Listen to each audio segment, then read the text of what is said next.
Hi friends, मैं आपका दोस्त हसमुख वाघेला, मोटिवेशनल स्पीकर और क्रिएटिव राइटर। दोस्तों, क्या आपका बच्चा पैसों की वैल्यू नहीं समझता है? क्या आपका बच्चा पैसों की कदर करना नहीं जानता है? क्या आप उसके लिए चिंतित हैं? क्या आपका बच्चे को आप हैप्पी और सक्सेसफुल बनाना चाहते हो? अगर उत्तर आपका हाँ है तो ये वीडियो आपके लिए है। दोस्तों,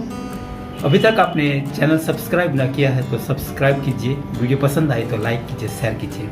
दोस्तों, आज का हमारा टॉपिक है कि हम टीन एजर्स बच्चे को मनी की वैल्यू कैसे समझाएं। दोस्तों, एज ए पेरेंट हम सबसे बड़ी गलती ये करते हैं कि हमारे बच्चे को हम जो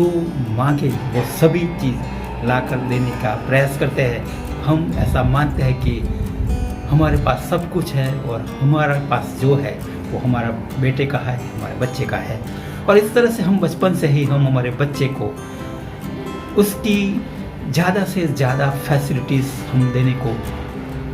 प्रयास करते हैं, कोशिश करते हैं, जिसकी वजह से बच्चे को इसकी कोई कदर नहीं होती, उसकी कोई कीमत नहीं होती। और जिसकी वजह से बच्चा टीन एजर्स में आता है तब बच्चा और ज़्यादा डिमांड करता है। जब दूसरे बच्चे को देखता है तो उसके पास दूसरे बच्चों के पास जो है उनसे ज़्यादा डिमांड करता है और एज ए पेरेंट हम उसे पूरे भी करते हैं, जिसकी वजह से न चाहे चीज़ भी बच्चा डिमांड करता है। एज पर एग्जांपल, अगर दूसरे बच्चों के पास साइकिल है और उसकी ज़रूरत है, लेकिन अगर आपका बच्चा डिमांड करता है कि मुझे बाइक चाहिए, वो भी महंगी बाइक चाहिए, तो आप उसके लिए महंगी बाइक खरीदते हैं, तो इससे बच्चे की कदर होनी चाहिए, वो कदर नहीं होती है, जिसकी वजह से बच्चा आपकी रिस्पेक्ट नहीं करेगा, इस चीज़ की रिस्पेक्ट नहीं करेगा और वो ऐसा मानेगा कि जो चीज़ मिलती है वो आसानी से उसके पीछे कोई मेहनत नहीं करनी पड़ती है, उसके पीछे कोई स्ट्रगल नहीं करनी पड़ती है। तो इससे बच्चा स्ट्रगल करना नहीं सीखेगा और जब बच्चा बड़ा होगा, टीन एजर्स के बाद जब बच्चा अपनी युवा अवस्था में पहुंचेगा और जब स्ट्रगल आएगी तो बच्चा अपने आप परेशान होगा और वो स्ट्रगल फेस नहीं कर पाएगा। अगर आप अपने बच्चे को पैसों की, मनी की वैल्यू समझाना चाहते हो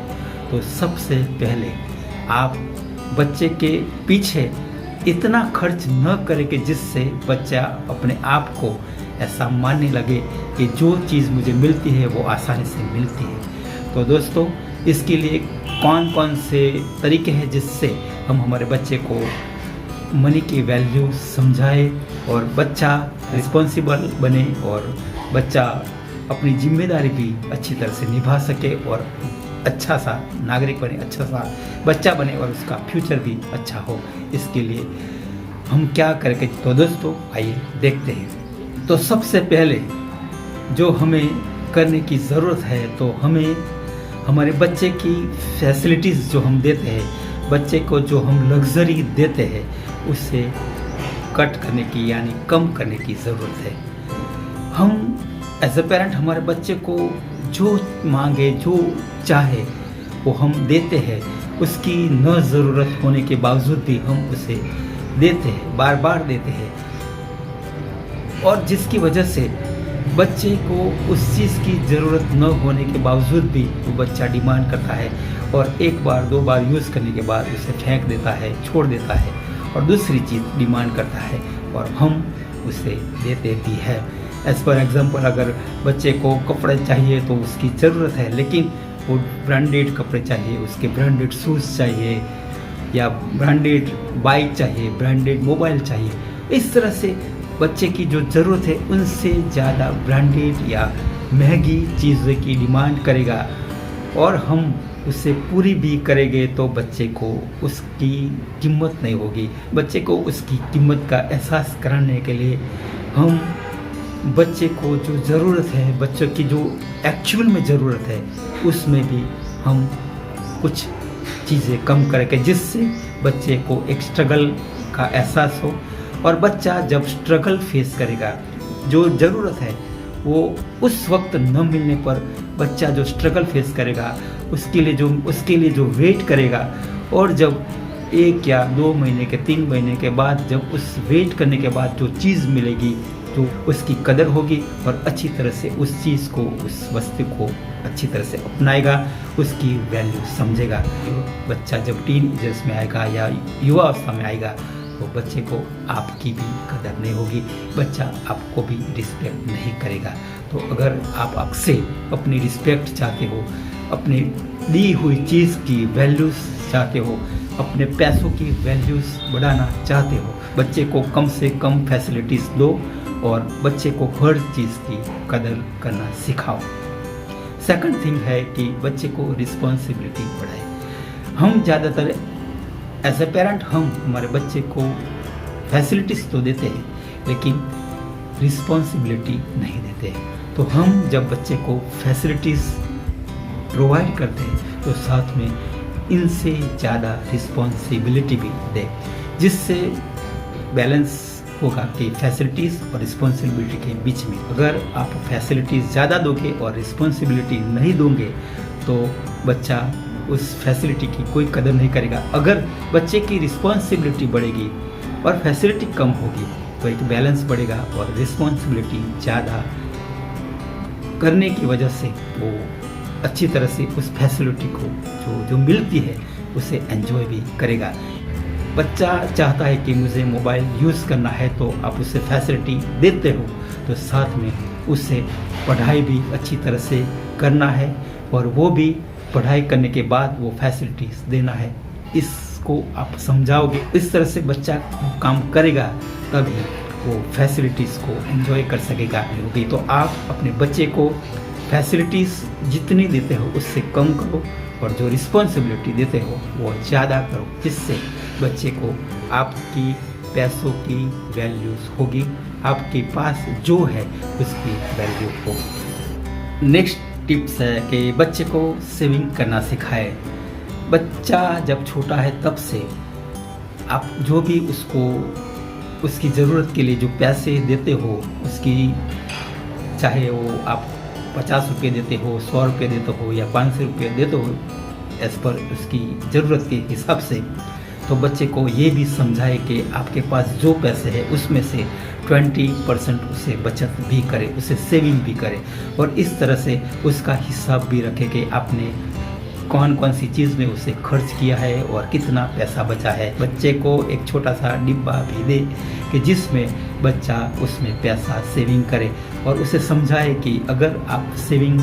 1 साल 2 साल या 3 साल के लिए करते हो और उसमें जितना पैसा होगा उनसे गुना ज़्यादा पैसा मैं दूंगा। इस तरह से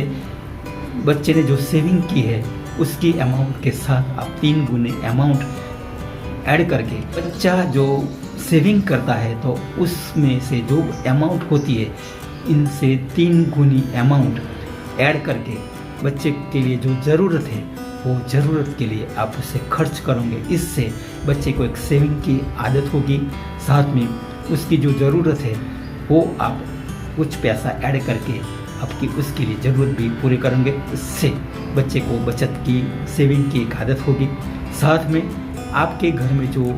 बजट होता है, जो खर्चा होता है, उसके बारे में बच्चे को बिठा कर उसे समझाएं कि हमारे पास इतनी आवक है, हमारे पास इतना पैसा है, इसमें आते हैं और हम इतना खर्च करते हैं, तो हम उससे कैसे खर्च कम करें और कैसे उससे बचाए, कैसे सेविंग करें, उसके बारे में भी बच्चे को बताए और बच्चे की राय ले, जिससे बच्चा बजट के बारे में, सेविंग के बारे में, इन्वेस्टमेंट के बारे में, एक्सपेंस के बारे में बच्चा जाने और धीरे धीरे वो बच्चा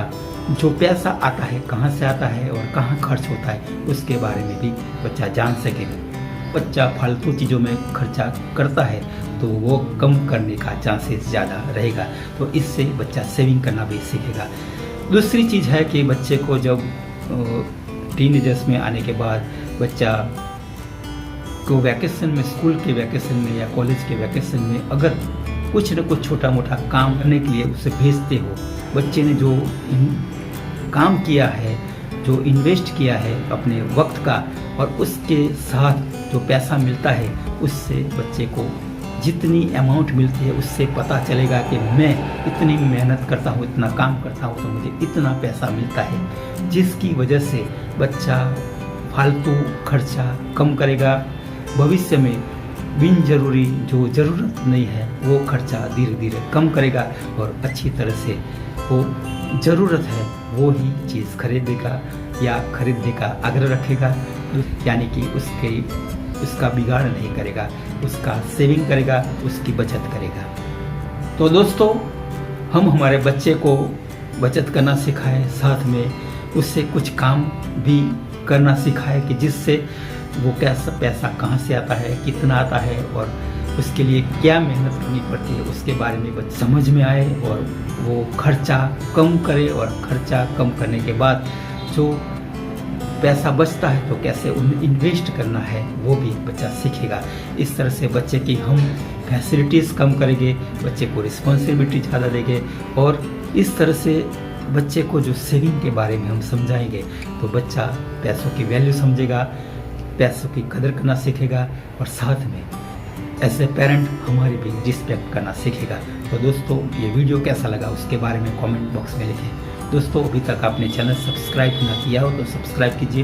वीडियो पसंद आई तो लाइक कीजिए, शेयर कीजिए। दोस्तों, फिर मिलेंगे ऐसे ही नए टॉपिक के साथ। Thank you very much.